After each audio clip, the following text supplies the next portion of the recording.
So I think what ended up happening in this book, the things that came together were the things that I felt like were tragically being erased from Afghanistan. And so for one, it's women as a whole.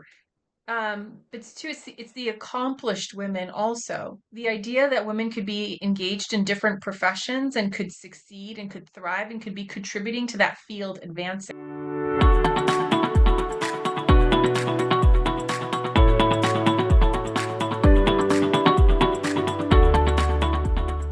Welcome to our latest episode of Book Reporter Talks To, where our guest today is Nadia Hashimi, and we're going to be talking about her latest novel, City of Widows. I first discovered Nadia's work with The Pearl That Broke Its Shell, and through her writing, I've learned so much about the people and culture of Afghanistan. And we're doing this interview before publication, so we're also doing it before our review runs, but we have some wonderful praise that I want to share. Starting out with Jennifer Chiaverini, the New York Times bestselling author of Resistance Women. Nadia Hashimi's eagerly anticipated new novel is an immersive, compelling, and unforgettable story of resistance, community, and hope in the face of extraordinary hardship. Written with exceptional insight and empathy, City of Widows evokes the past to illuminate the present as only the very best historical fiction can. And Sarah McCoy, New York Times bestselling author of Whatever Happened to Lori Lovely, says Hashimi celebrates the unsung heroism of the Afghan women in City of Widows. There were moments when I gripped the book so hard I permanently creased the pages. Similarly, this story changed me. Harrowing, breathtaking, and transformative, an empowering must-read for generations of women. As with her earlier work, City of Widows is once again a Book Reporter Bets On selection. I stayed up till 3 a.m. on Saturday night to finish this book. I literally could not put it down. And I didn't mind the lost sleep, so that's even better. So with that intro, welcome, Nadia. It's so nice to have you here again and be in conversation with you. Hi, Carol. It's amazing to be able to talk to you again and to hear those reviews from other authors. It's amazing. And so well deserved. So well deserved. So let's start by you telling us about City of Widows. So, City of Widows is a story about Marjan and her daughter Hawa primarily, and there are other women who she'll encounter in the book. But Marjan is a woman with a really complicated, secretive past that she's kept secret from almost everybody in her life, including her daughter. But as the Taliban start rolling towards Kabul in the summer of 2021, after the United States has said that they're going to withdraw their presence, Marjan, who happens to be a soldier in this elite unit of women who serve with the Afghan army, they are going from the hunters to being the hunted. Mhm. And so they've got targets on their backs because the Taliban's looking for retribution. And there is this, panic and anxiety that grips them as they're facing a ticking clock and trying to see what their options are for getting out of the country or finding some kind of safety. Mm-hmm. And to catch people up on the timeline, I just want to go back for a second. We people may not remember we invaded Afghanistan in October 2001, primarily as a direct response to the September 11th terrorist attacks. And the stated goal was to dismantle the Al Qaeda terrorist network, and which orchestrated the attacks, and topple the Taliban government for harboring the Al Qaeda leadership and refusing to hand over Osama bin Laden. 20 years later, the call to leave was brisk. And how quickly did that thing decide things in this country that was already declining? Things were already changing.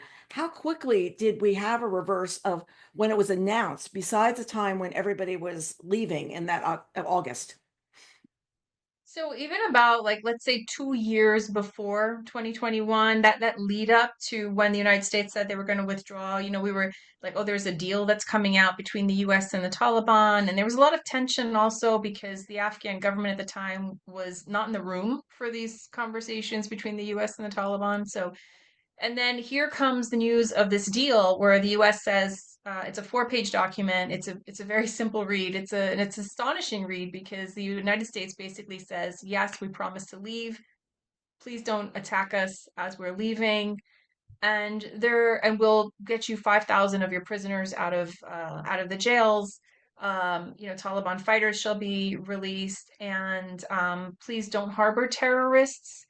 There's no mention of women's rights. There's no mention of human rights. There's no mention of let's maintain the Constitution that has been so painstakingly developed and implemented in the country so that they could be restructured and so that there could be a government and so that women could be included. And, all these gains that had been made were all of a sudden up for grabs. And so, during that time period, Taliban had actually been ramping up their violent actions across the country too.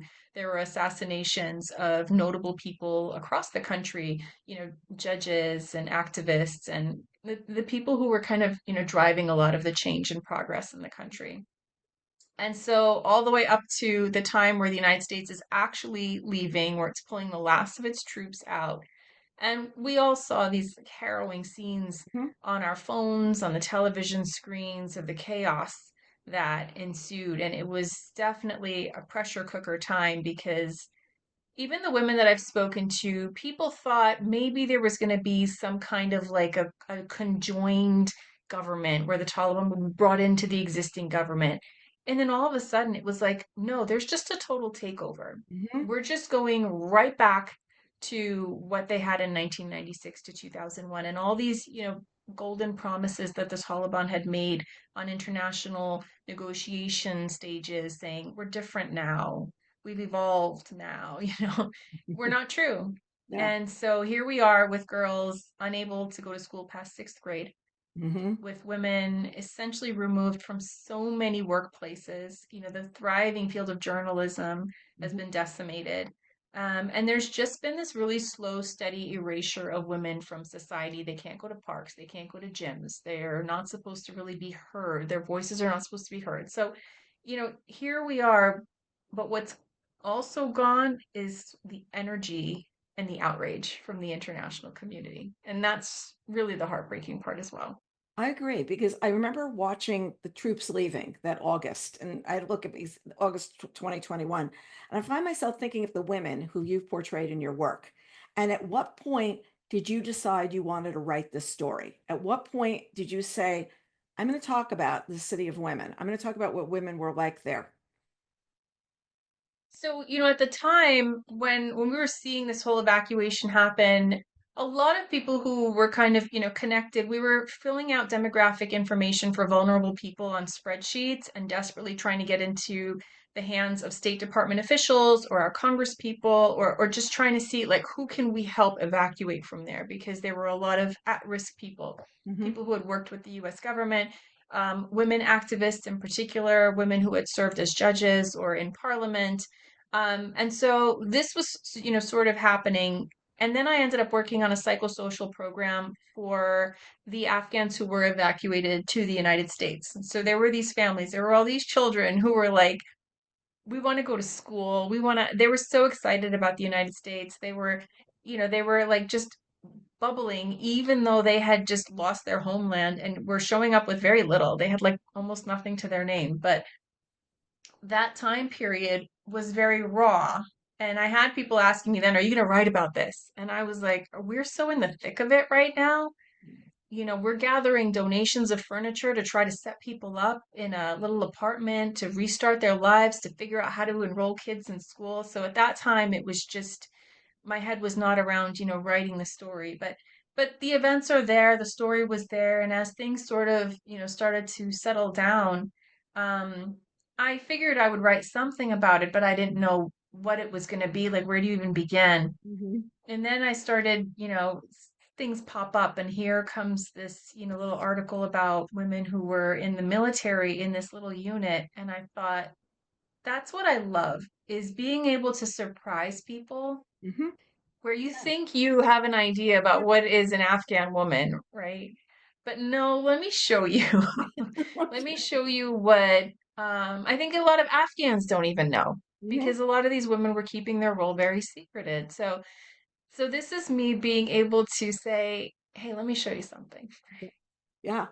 And you also got this newscaster who also is a woman who's out there who's telling stories about what's going on. She's prime target. People see her all the time. She's, yes, she's shrouded, but she's not really. You know her voice and you know what she's going to say. What made you decide to have that character as part of the story as well? So I think what ended up happening in this book, the things that came together were the things that I felt like were tragically being erased from Afghanistan. And so for one, it's women as a whole. It's too, it's the accomplished women also. The idea that women could be engaged in different professions and could succeed and could thrive and could be contributing to that field advancing. Journalism has been a blooming field in Afghanistan with so many different media outlets popping up, which has been great for accountability, for coverage, for communication across the country. And women were a big part of that up until when the Taliban returned. And so I wanted to highlight this woman who would not just represent, another woman losing her status, but also just represent what was happening to journalism in the Hmm. country. And similarly, that's why Marjan's daughter, Hawa, is a student of music Hmm. because the Taliban have also banned music, right? So, and that is a deep cultural loss for the country. And of course, Afghans are still going to quietly play their music in their homes because they can't live Oh. without it, right? But now it has to be an act of rebellion. It takes on a different significance now that they have gone around and destroyed instruments. You know what's interesting too is you have people that are in the Taliban, okay? And now we're talking 20 years later. We have recruited a whole other generation, or they have recruited a whole other generation to follow them. Probably like two, if you're looking at, two generations of people or three generations are now involved in what is the Taliban. And you think about what sparks that. Is it power? Is it what sparks somebody to sit there and say, I'm going to create evil and feel it's good? Interesting. It is interesting. And what I hear also, and what we know actually, is that there's dissent within the Taliban too. And Mm, that some of the Taliban leadership will actually send their daughters abroad to go to school, right? Because even they interesting. don't think that these restrictions make a lot of sense. And yet there's an element within there that wants to be so hardline and so extreme, and the power is in their hands right now. Mhm. And I can't wrap my head around, how we can't just upset this balance of power. So, and that's one question is like, what's going to be, there will be an end to the Taliban. I don't know what that end is going to look like. I don't think it's going to be a military intervention, the way we saw it last time, but maybe it is, getting some small cracks Hmm. within their internal structure. Maybe that's how things fall apart. Kind of you hear little rumblings about it once in a while, but it's for now, it is solid despite the dissent that exists within them.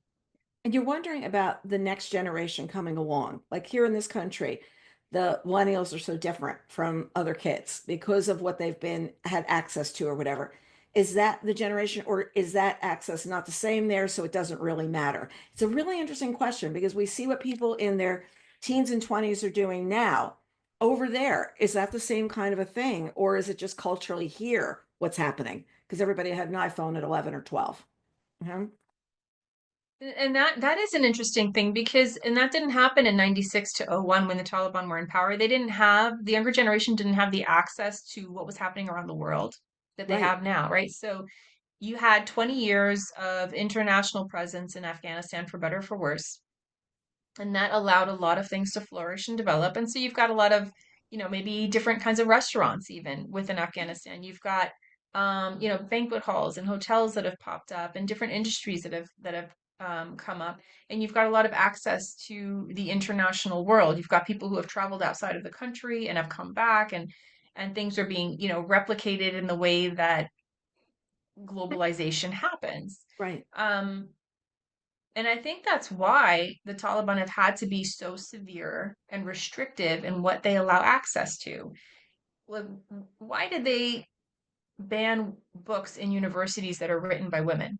Hmm. Why did they ban girls from going to school past sixth grade? Why are they banning, gatherings of women? Because guess what can happen when Yes. women get together? Guess what can happen when a woman can go to school, when she can get an education? But what you're going to have if things keep going the way they're going, you're going to have a generation of girls who can't even go for healthcare because they're not going to have women doctors. They're not going to have, women as midwives. So, um, will there be backlash? Possibly. Yeah, But it's I gonna think be that's why they're so restrictive to make sure that they're suppressing as much of the potential backlash right now as they can. right. And you just wonder when people get older, are they, so many people grow up and they don't want to be like the generation before them. They don't want to be. And it's going to be Yeah. very interesting to watch and see if the next generation feels the same way about what's going on when I don't know. I just think I can't answer the question. We can't answer it, but it's just throwing it out there. It, it's hard because, when I was rebelling against my parents, I was doing it, in softer ways, and I wasn't under the threat of a gun. But Hmm. here you've got the Taliban, who we've had protests recently even in the country because they were detaining women for, almost made up reasons. Um, but then they start arresting women. And what happens when a woman is arrested? What happens inside of those prisons? Like what is done to them that they can't come back out and talk about because of shame and stigma? And we just don't know, right? So they have been very effective in making sure people are almost too scared to even protest. Too scared to talk, too scared to speak. So let's talk about your character of Marjan, who has actually chosen that name for herself. So let's talk about, she was originally named Mahima, and let's talk a little bit about what her life was like, because she did a lot to get to be Marjan. She did. So Rahima is the character in The Pearl That Broke Its Shell, which was my debut novel. And I thought I would never revisit that one because Rahima in that story goes through a lot. She is a daughter, she has sisters, she has no brother. Her family is, an impoverished family. Her father works with a local warlord. They decide to turn her into a son, which is a bachaposh custom that exists in Afghanistan, where a family can take a young girl and kind of just, chop off her hair and say, "You're going to be our son," and change her clothes. And for all intents and purposes, she is a son. And, family and neighbors may know about this, and it's sort of a thing that's done. It's a loophole in a deeply patriarchal society where a son has a different value than a girl. And it's done for a couple of reasons. One is that um, a son can be more helpful in and Mhm. around the house, outside of the house. But two is also there's a superstitious belief that if the family does this, the next child born into the family will actually be a son. And, 50-50, sometimes it works out, right? So, Rahima's story is that she is turned into a bachaposh at the age of 8, and she lives for 5 years as a boy and gets to play out in the streets and be more important than her sisters and get a little bit, puffed in the chest about this. And then at the age of 13, her father makes a deal with the local warlord and marries her off to a warlord along with two of her sisters. They get married off to other men as well. And so all of a sudden, she is a child bride Mhm. and she's living in a compound as the fourth wife to this warlord. And the story is about her reconnecting with the old stories of her great great grandmother, who was a harem guard, a woman dressed as a man to guard a king's harem, and the struggles that she endured. So there's a lot that goes into her finding some agency and finding some way out of this miserable life that has been made for her. Yeah, and I did not connect the two books, so now I feel like, how did I miss this? How did I miss the same character? So something to put Yeah. into the rest of what I write about. Yeah, I think it's Well, because that's also good. They're standalone books, so you that's don't all. need to read one. You can read them in any order, or you can just read one of them. Well, I'm also, I have to tell you that usually I have to go back and look at what the characters' names are. Marjan, I remembered this time because Marjan Kamali, the author, like that's how I could remember Marjan. Usually for me, and this is going to sound like awful to an author, it's the boy, the girl, the women, the man. I don't really remember the names. And there are times where I'm writing about something and I'm going, this is the action, and I haven't named one character because I don't remember.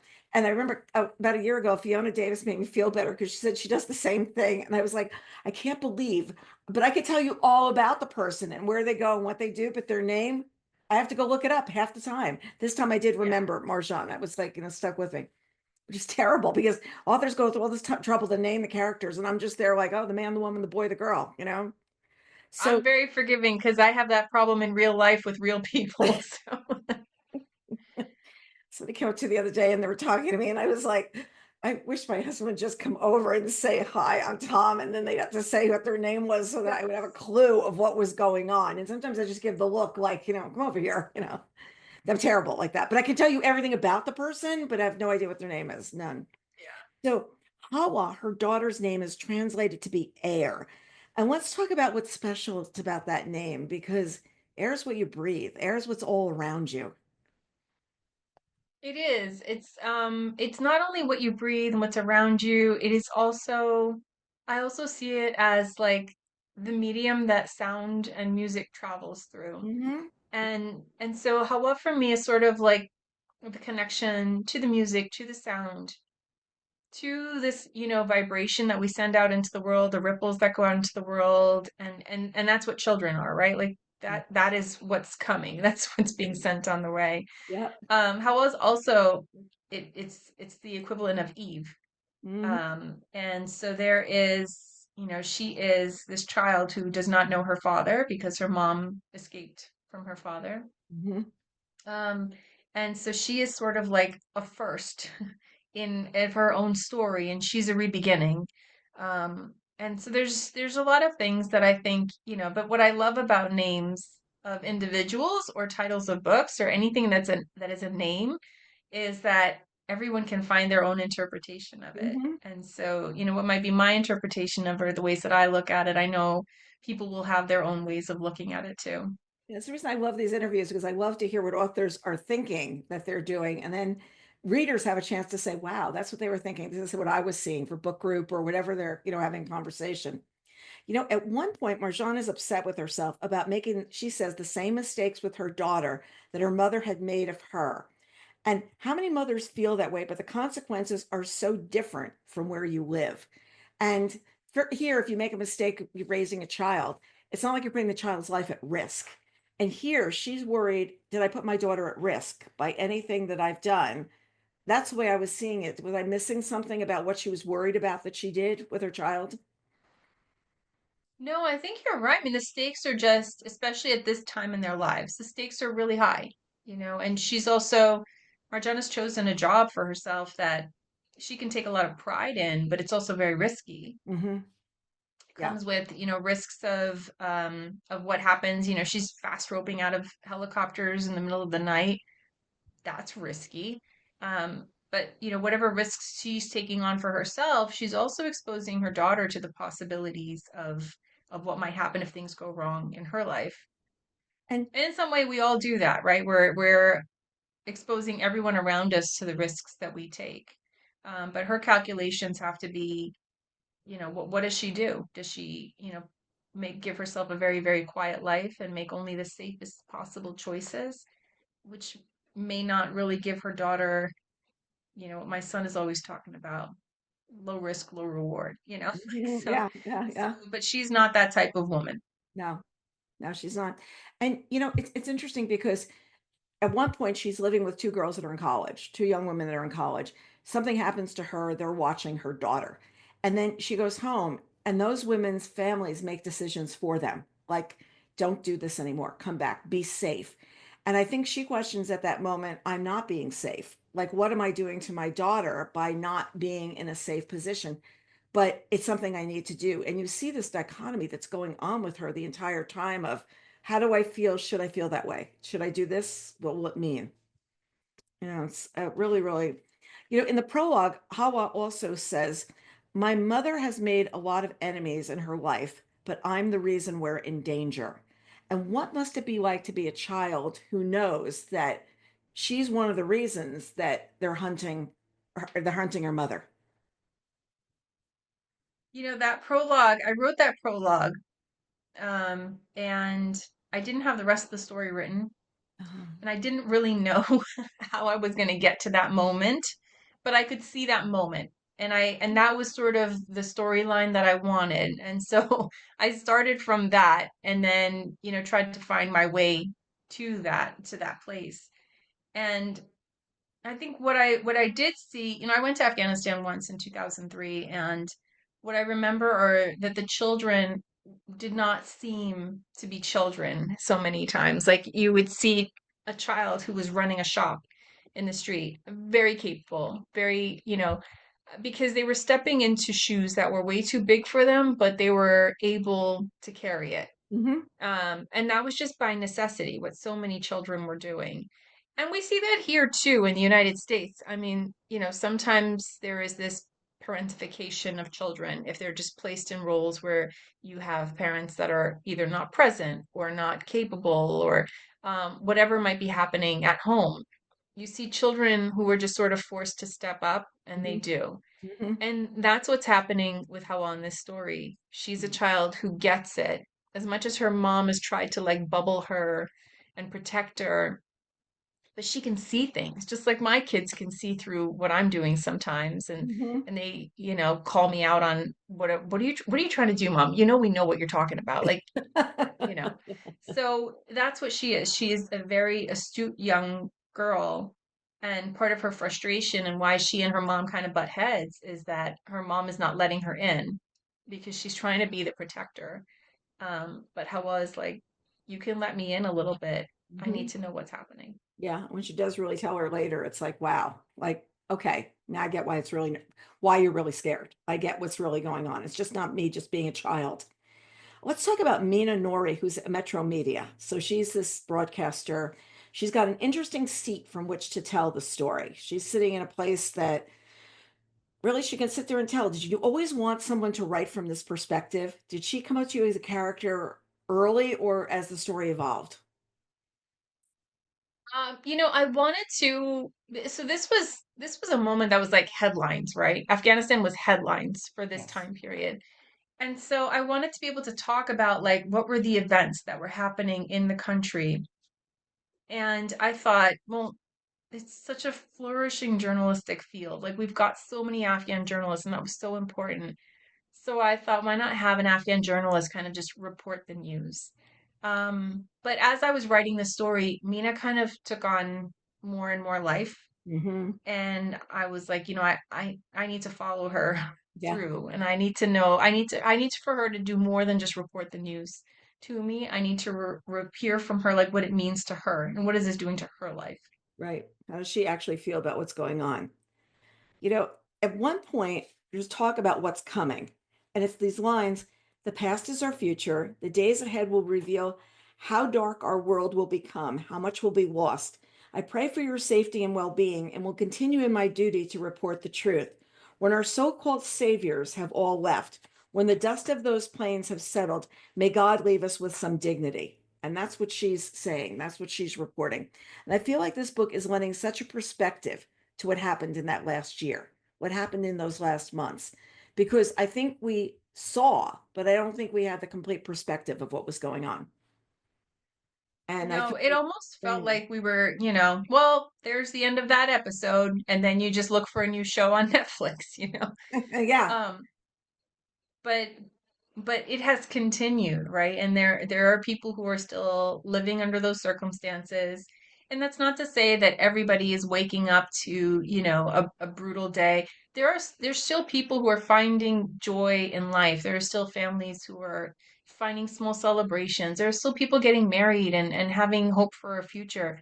And that's what's being lost. That's what's not being discussed. That's Mhm. not, it's not being addressed, as well as this very devastating, generation of girls that are being eliminated from the equation, which is not just a detriment to the women of Afghanistan, to be honest, but also it's at the cost of the entire country Mhm. because you're taking out half the population Mhm. and turning them into chattel, essentially. Mhm.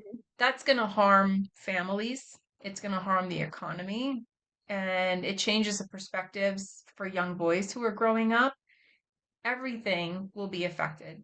It's not like you can just do something to girls and expect that there will be no repercussions on every single person in Afghanistan. And it also, beyond Afghanistan, has repercussions around the world because people are seeing if that happened there, it could happen someplace else. Where else has it happened? Where else are people under people's thumbs? What's going on? What's not reported? You can see what's happening in China. You can see what's happening in so many different places, Russia, where there's really a news block of what's coming out. Like we don't really hear what's going on. And I think we appreciate our freedom here, but we don't appreciate really how much until you hear somebody trying to do a broadcast like that and say, may God be with us, because we really don't know what's going to happen. Yeah. You know, it's more than like, just signing off on the news. you know and I love how she plays into the book in chapter 62, and I'm not going to give anything away with a special broadcast, and it gives such a huge moment to realize how freedom can sound. And did you always know that part was going to be there, or how much of this book did you know in advance, or was it coming as you were writing? I didn't know a lot of it in advance. I didn't know the ending. Like I said, I had this prologue moment and then I thought, oh gosh, what have I done to myself now? Right? How do we get there? Um, but I wanted that setting too. There is a place in Afghanistan that's called this, City of Women, Hmm. where a lot of the women are widows and they've sort of created their own community there. And these women have like hand built their homes, Hmm. on a hill to be just away from the rest of the city. And these Hmm. are women who have completely forged their own path. And so I knew I wanted her to end up there, and I had to, figure all of that out. But the rest of it was me kind of figuring out, okay, where is she going to go now? What would not what would I try if I were in her situation, but what would she try? Like, what is she going to try in Hmm. her situation? It's more following the character. And I think, given that a lot of people in Afghanistan were really struggling and trying to, and I had heard from some of them of like, okay, I'm going to try this. I'm going to go back to the airport today. I'm going to do this. And then sometimes I'd hear from one woman who was like, no, I can't go today. I can't bear it. I'm not going to try the airport today. And so there is that, that wavering, that deliberation. And I think that's what comes through in the story too, was me as a writer trying to listen really carefully to the Hmm. character and say, what are you going to try today? And how do Yeah. you think you're going to get yourself out of this? Yeah.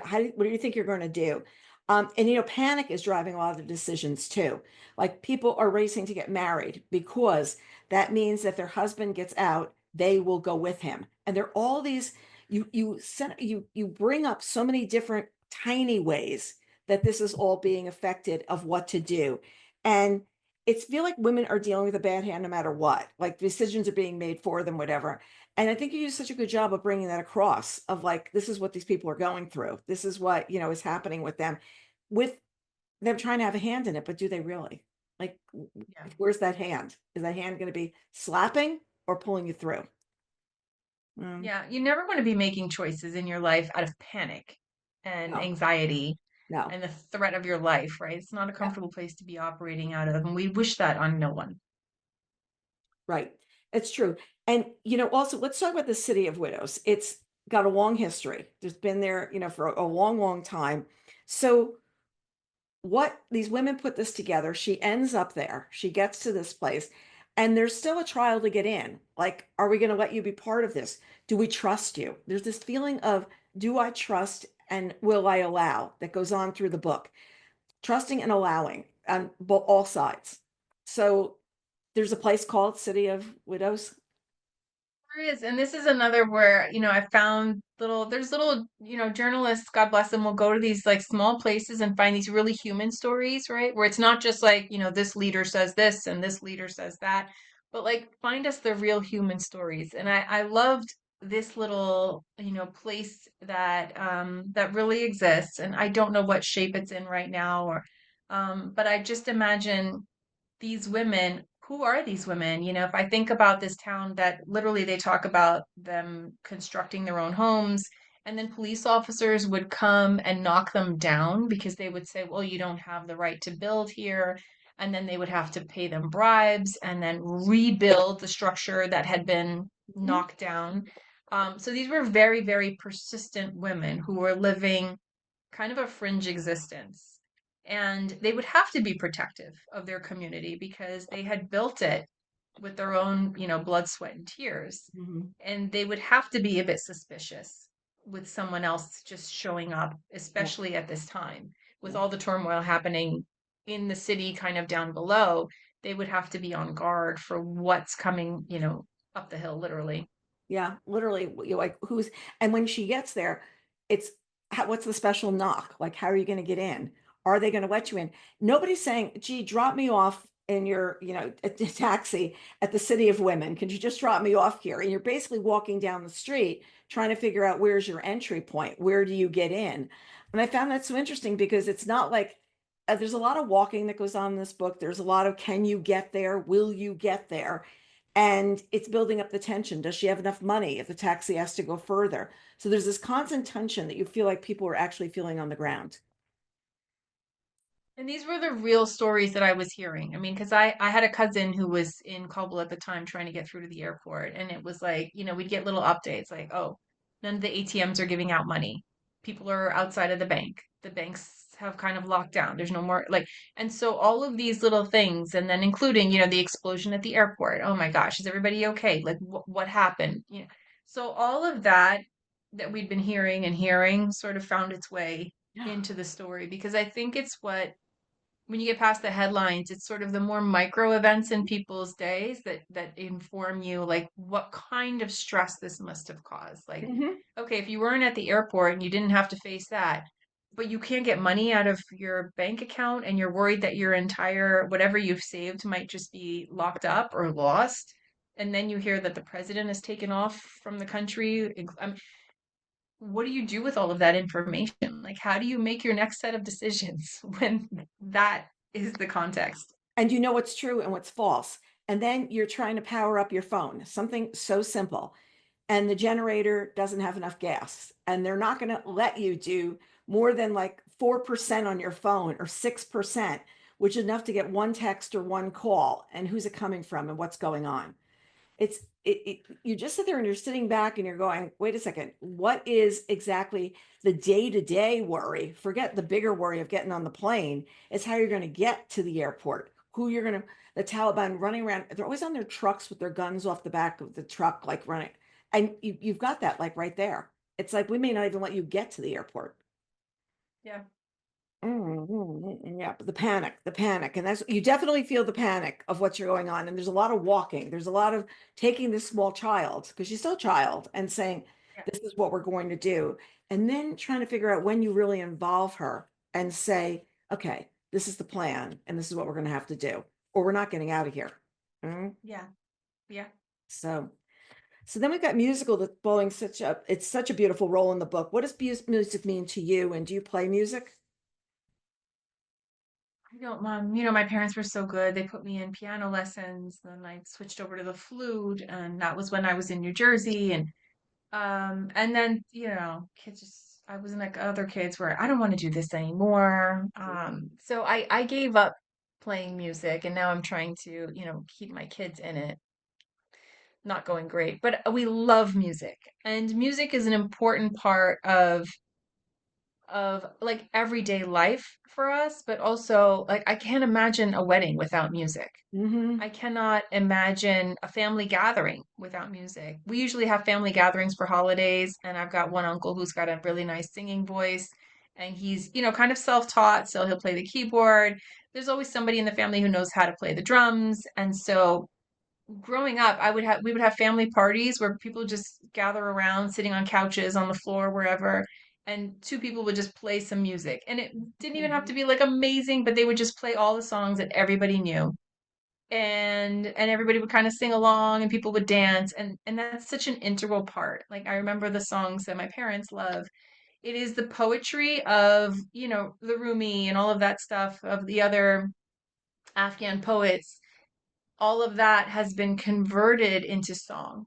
And so the lyrics are really important for people as well. And it's part of like every day. And so there's so much nostalgia, there's so much emotion. Like if I play certain songs, I think about my childhood. Hmm. And that happens for a lot of Afghans. We're just connected. I can walk into another Afghan household, I kind of know the music they're going to have that's accessible, right?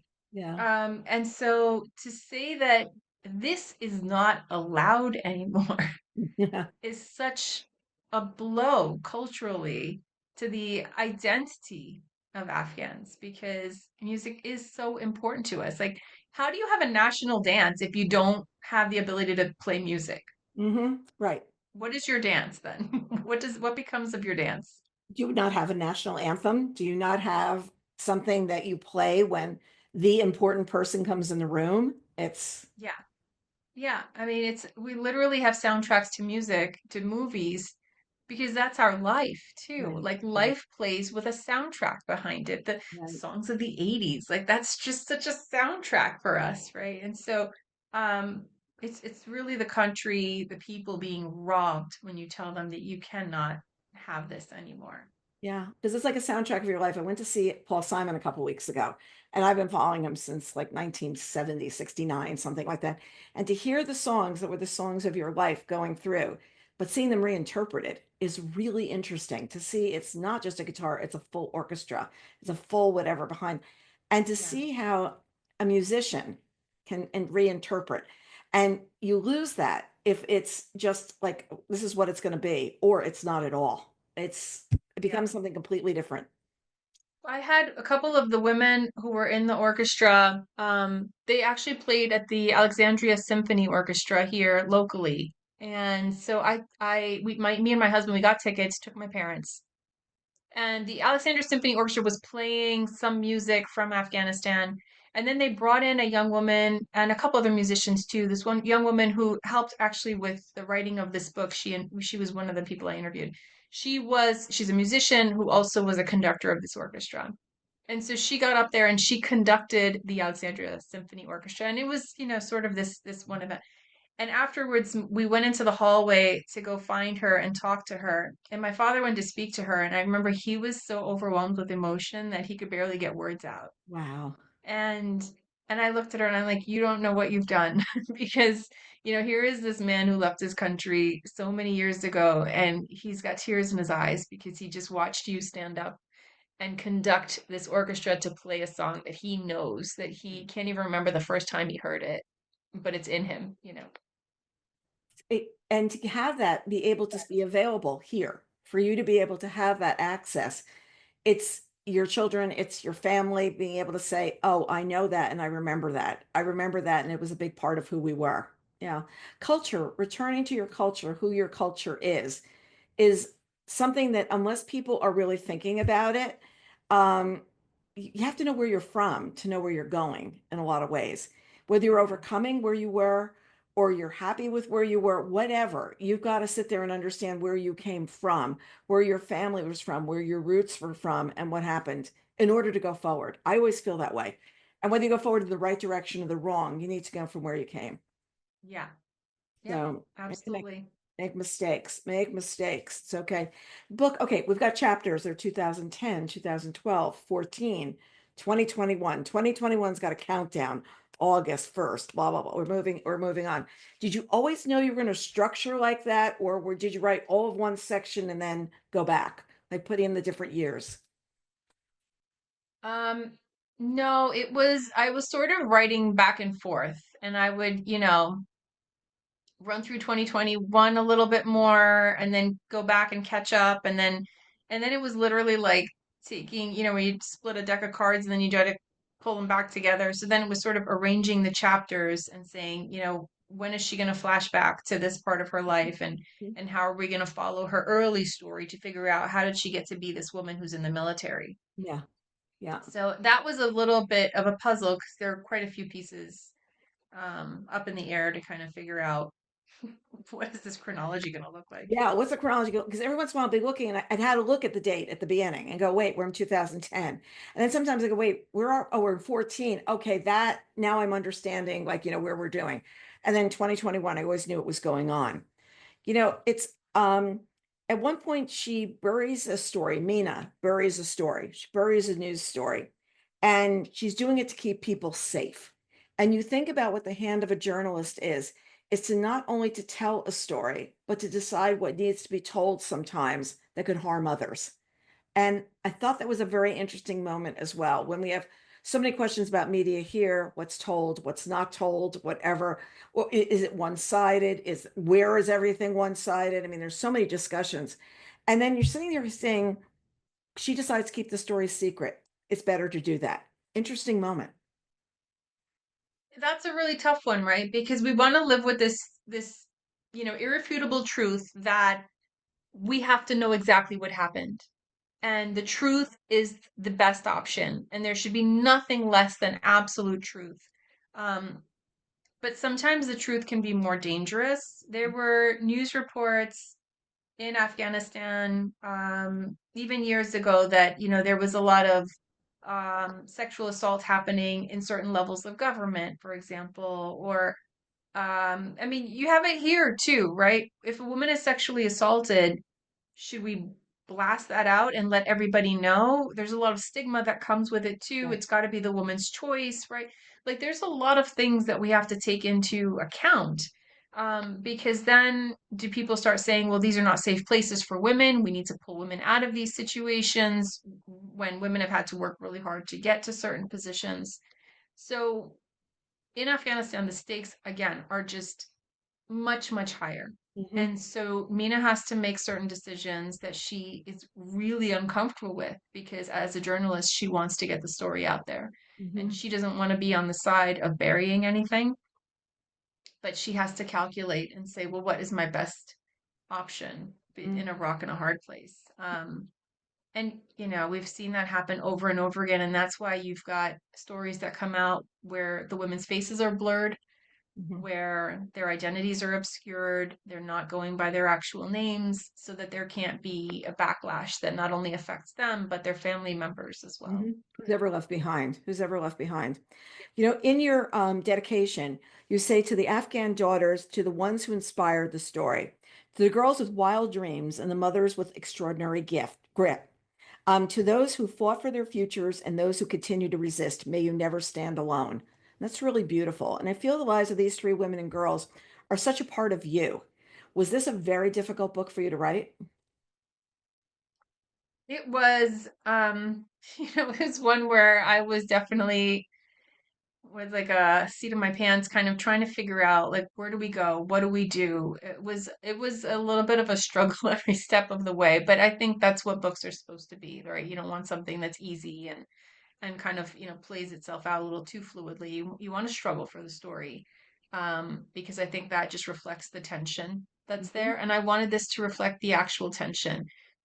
In some ways, there are little elements of maybe not catharsis, but just wanting to be able to share with people that we can't just say the United States went in there and saved people for 20 years. I did a news interview once and I was one of like three people there, and after we did this, we got out, and this other gentleman, American gentleman, came over to me and he said, well, at least we introduced women's rights for some time.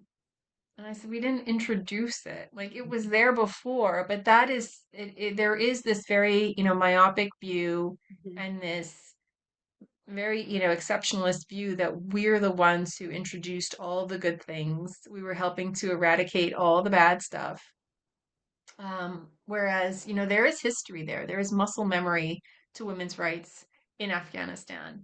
And so in this story, I'm really glad that I was able to at least talk a little bit about the negative effects of you can't have a military intervention in the country and not have casualties, Hmm. not have innocent lives being lost, right? And so I want to be really honest about that too. And there are some bits in the story that reflect that.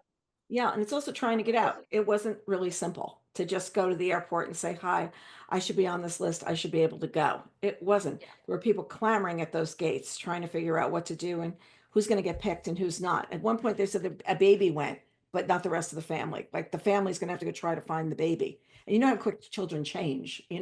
3 months later, it could be, is that my child? Or, we really don't know. So was this the first cover that you saw? Yes. It was. It's a great cover. It's I really. love the color.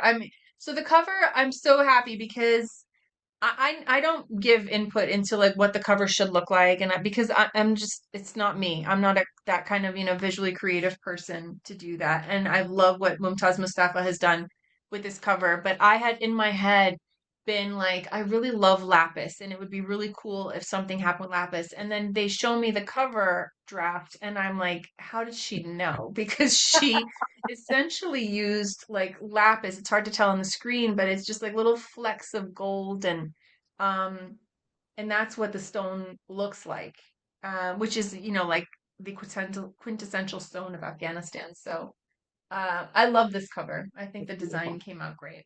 It's absolutely beautiful. But I was loving it, and I sat there. And I usually like wear something to try to match the cover, so people are looking at the cover. This is like my match, and I didn't have a blue. I said, "All right, I have to go with the white because I don't have any blue the right color." I was literally taking the book in my closet like this, and it wasn't working.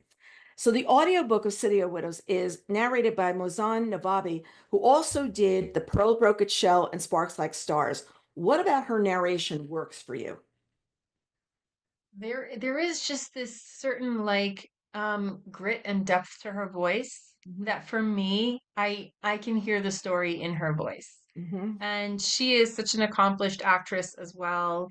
And so, I was so happy that the story was in her hands and that she was telling this one too, because I've had a lot of readers and listeners, I mean, really communicate to me that they loved the way the story was told. They loved her narration of previous books. So I'm so glad that this one was in her hands too. Yeah, I was listening to bits of it in between reading, which I'd say, okay, I'm pick up chapter 26. I'm going to pick up this, and she does a fabulous job. Really, really beautiful. Have you had a chance to hear this one yet, or is it I've just heard the little sample of it, but I haven't heard the the whole full, thing? Yeah, I haven't heard like an extended section of it. yeah. So is it too soon for us to ask what's next? Like, come on, Carol, this just came out. Give me a break. Or do you know what you're going to do next? I think I know what I'm doing next. I've started something, but I don't have enough of it to be able to talk about it. But I will just say that I'm going in the direction of historical fiction, like deep historical fiction. So we'll Okay. see. Interesting. Very, very interesting. Well, I'm a huge fan. I mean, it's from the Pearl Broke Its Shell, Sparks Like Stars. Here we're talking once again. I'm so appreciative of your the way you tell a story is just makes me feel like I'm there. And it also gives me a perspective on something that I don't know enough about. I think I see things more in black and white, and you do all the different shades of gray of what it could be, and all the different shades of gold it might be able to be as well. So congratulations. It's another really beautiful success, and I appreciate you taking the time to talk with us. Thank you, Carol. Thank you for creating such like a wonderful home for books in general for all of us who are not just writers but readers who love hearing about stories. Thank you for always being a champion for books. Well, thank you so much.